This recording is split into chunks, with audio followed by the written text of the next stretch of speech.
Welcome back, deep divers. Get ready to dive into the world of a creature that's both fascinating and a little bit terrifying. Oh, yeah, we're talking about a tiny insect that can bring down entire civilizations. That's right, today's deep dive is all about the desert locust. Not just your average garden variety grasshopper, this one's got a bit of a Jekyll and Hyde personality. Definitely more Hyde than Jekyll when those swarms get going. So we'll be using an article titled The Desert Locust, Nature's Winged Swarm, as our guide. And our mission, should we choose to accept it. Is to understand how this seemingly unassuming insect has become one of the most feared agricultural pests on the planet. Exactly. What makes them tick? How do they turn into these massive swarms? And what can we do about it? Buckle up, folks, because we're about to uncover some truly incredible facts about this little critter that packs a huge punch. So let's start with the basics. Paint us a picture of the desert locust. What are we dealing with here? Well, in their solitary phase, they're actually pretty inconspicuous, kind of blend into the background, you know? Just your average grasshopper munching on leaves, minding their own business. The quiet neighbor who keeps to themselves. Right, exactly.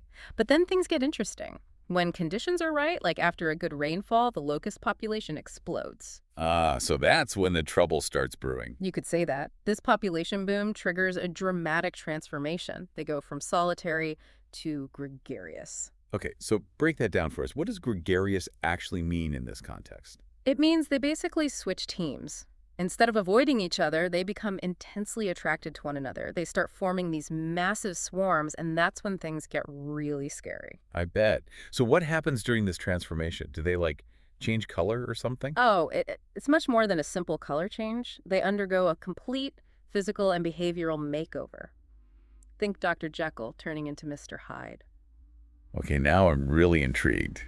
Tell me more about this makeover. So their bodies become more streamlined for flight, their wings grow longer, their colors become brighter, and even their brains change. Wait, their brains actually change. That's wild. Yeah, it's fascinating, right? They become hardwired for swarming. They're attracted to the scent and sight of other locusts, and they develop this insatiable urge to move together as one giant unit. Wow, so it's not just a physical change, but a mental one, too. That's insane. Mm-hmm. What's the evolutionary advantage of that? Well, that's a question that has puzzled scientists for ages, but it's likely a survival strategy. By swarming, they can cover vast distances to find new food sources, and it also makes it harder for predators to pick them off. Strength in numbers, classic strategy. But let's talk about the scale of these swarms. How big are we talking? Okay, imagine a swarm so dense it blocks out the sun. We're talking millions, even billions of locusts.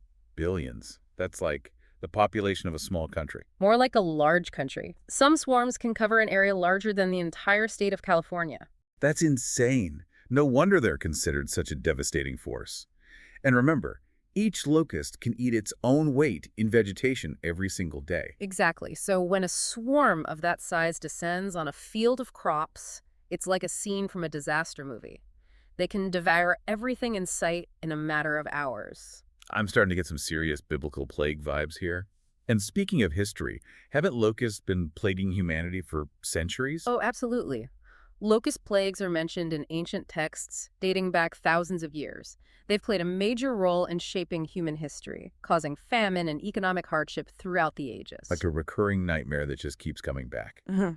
So, knowing how devastating these swarms can be, what are we doing to fight back? Well, that's the challenge. Early detection is key. We need to know where these swarms are forming before they get out of control. Right, so we can nip them in the bud, so to speak. Exactly. There are organizations around the world that are constantly monitoring locust populations and weather patterns, trying to predict where the next outbreak might occur. Sounds like a 247 job. And what happens when they do detect a swarm forming? What are our weapons of choice? Traditionally, the main weapon has been pesticides, but obviously there are concerns about the environmental impact. Yeah, we don't want to solve one problem by creating another. So, what are some of the alternatives being explored? Well, there's a lot of research being done on biological control methods. For example, using natural predators like birds or fungi to target the locusts. Fighting nature with nature. I like it. Mhm.